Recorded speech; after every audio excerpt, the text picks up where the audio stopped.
En todos los países de Latinoamérica hemos tenido siempre que luchar por la libertad de expresión, hemos tenido que pelear por ella, defenderla en cada recoveco. Pero yo nunca dejo de admirar a quienes hacen esta defensa de la libertad de expresión, pero con unos cuantos trazos en una hoja de papel y siempre una sonrisa. Es el caso de Bonil, uno de los caricaturistas más respetados del Ecuador, pero también un hombre que ha tenido que enfrentar muchas presiones por parte del gobierno de su país. Javier Bonilla, conocido como Bonil, es caricaturista ecuatoriano, ha publicado en distintos medios, tanto de su país como internacionales, y ha sido un gran defensor de la libertad de expresión. Bonil, en primer lugar, gracias por estar aquí con nosotros. Hubo un momento en que el Estado, cuando estaba encabezado por Correa, por Rafael Correa, de hecho todo el peso estuvo, o sea, ¿cuánto? Presentó una denuncia contra ti, una demanda, pero te pedía qué cantidad de dinero por haberlo criticado.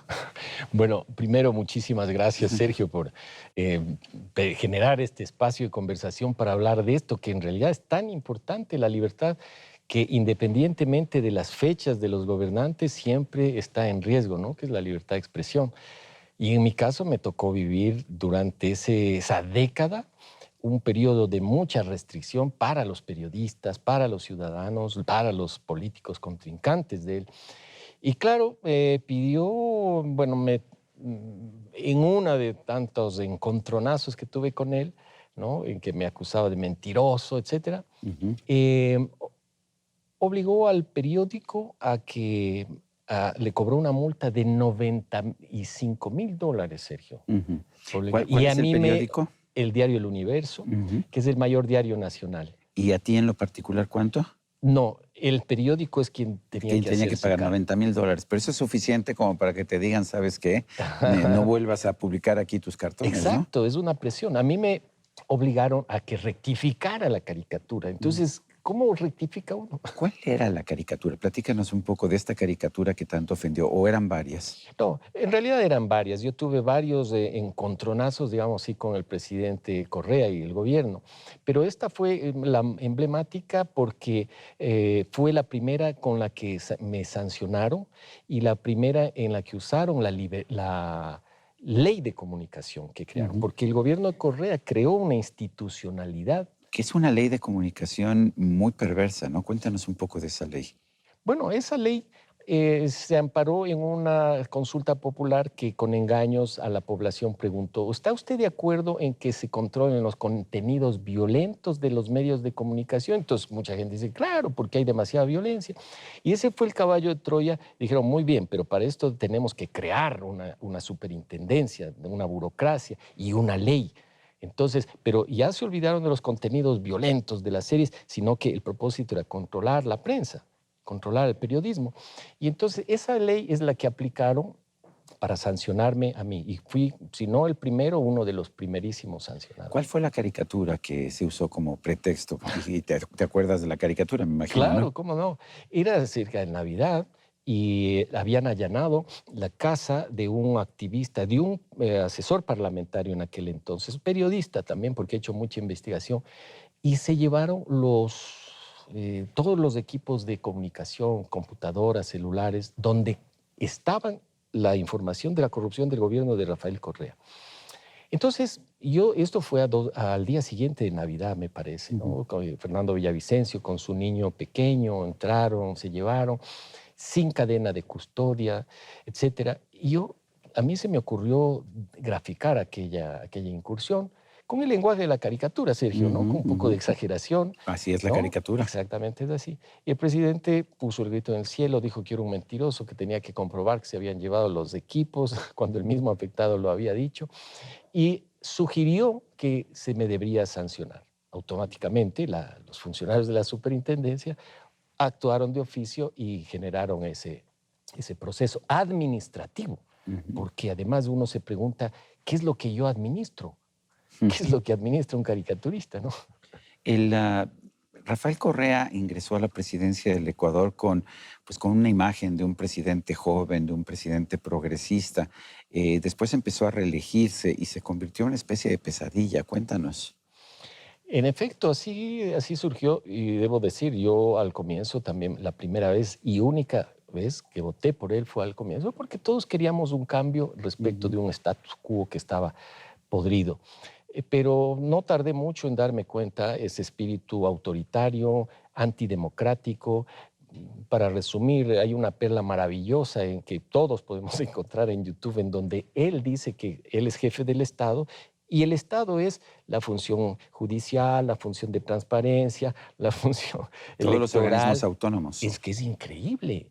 Entonces, él de boca propia confesaba ser el jefe de todas esas funciones y en la práctica así funcionaba. Se convirtió entonces en un presidente autoritario, ¿no? Que el primer punto o el primer paso que dan generalmente este tipo de gobiernos, porque no es solo él como autoritario, sino toda la corriente que representa, ¿no?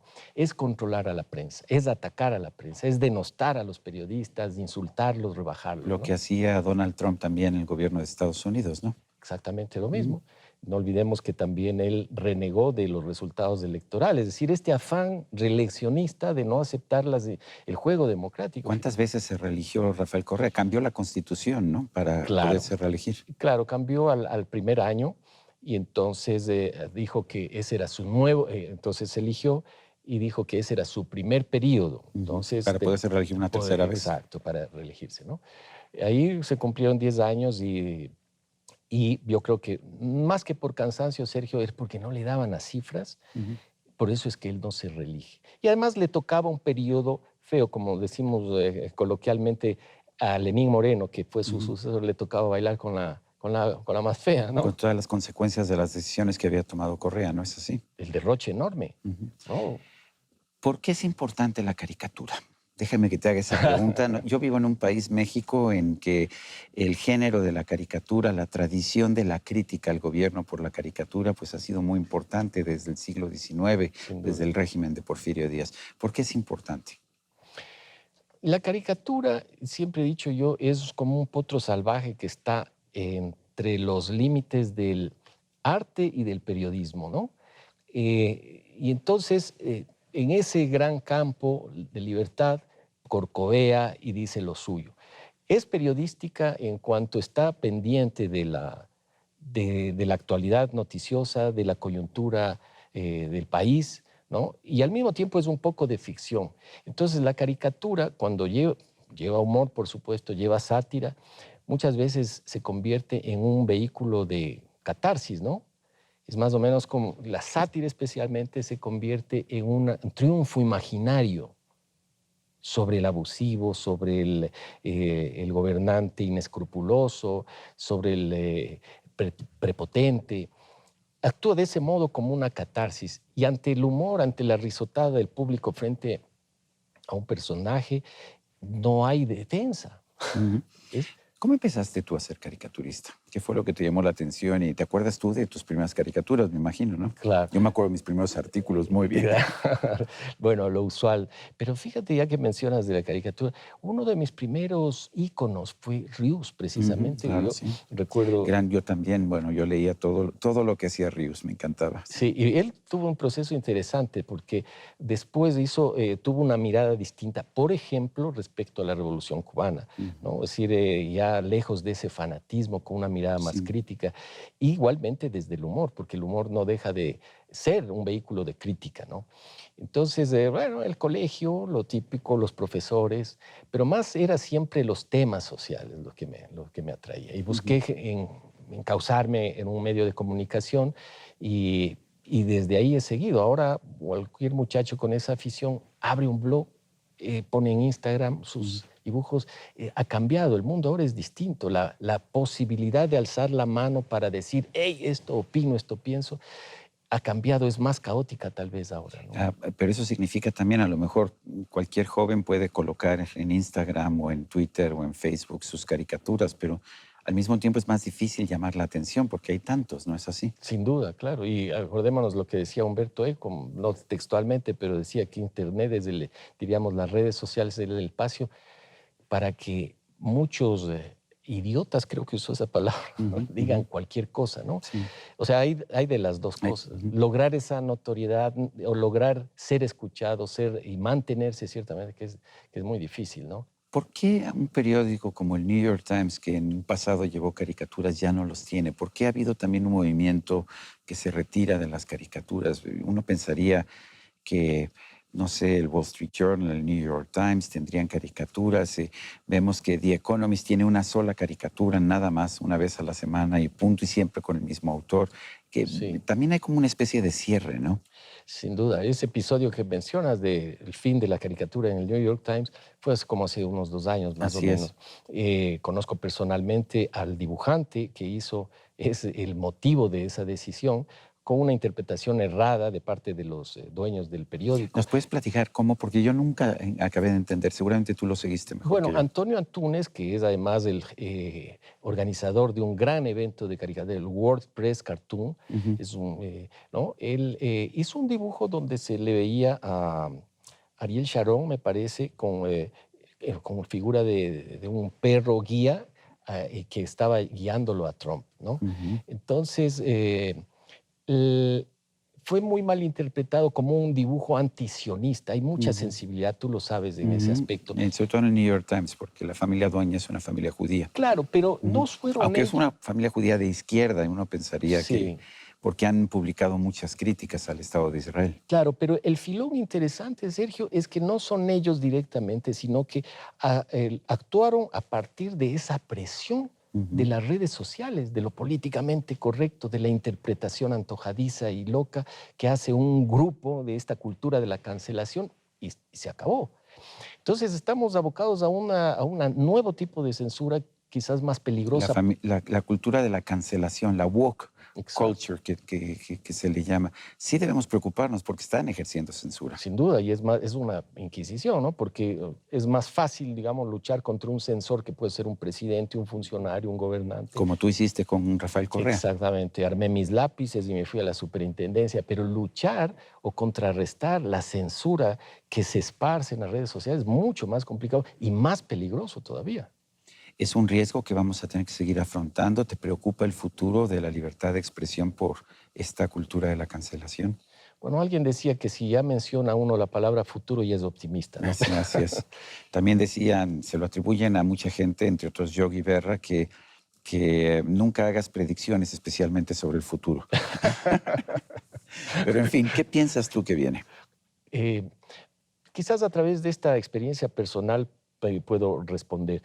En mis redes sociales yo sí respondo ciertos comentarios, Ujú. no los insultos Sí. evidentemente, Ujú. porque me parece que es mi manera de poner una huella, de generar un ejemplo, de ser yo mismo tolerante y decir, bueno, si uno exige tolerancia y los demás, yo lo voy a ejercer. Eso para mí ha sido un ejercicio, Sergio, muy importante de trabajar individualmente, ¿no? Esa es mi manera de contribuir y tal vez de irradiar de alguna forma eso, porque hay que pelear, o sea, si no, estaremos vencidos. Es que dicen que la libertad hay que defenderla todos los días, porque siempre va a haber un nuevo reto contra la libertad de expresión o la libertad en general. Eso le digo a mi mujer, pero sí, Y hay que estar peleando no con me ha ella. dado más permiso. No te da permiso. Pero es así, ¿no? Es un reto diario, ¿no? Y en el caso concreto de Ecuador, es verdad que el presidente que hemos estado mencionando ya no está en el ejercicio Ujú, del ujú. poder, de hecho está prófugo por procesos de corrupción. Pero no importa su nombre, importa su movimiento. De hecho, muchos de los grandes representantes están asilados aquí en México, ¿no? Están recomponiéndose, están tratando de volver, porque eso no es un tema personal que termina, es una corriente que eso sí me preocupa y que han dado muestras de no ser muy respetuosos de la libertad de expresión. Javier Bonil, gracias por ayudarnos a entender mejor la caricatura y la importancia de defender la libertad de expresión. Sí, Sergio. Y a usted, amigo televidente, que hace posible este programa, se lo agradezco también. Esto es todo por hoy, pero no se le olvide. Nos vemos la próxima.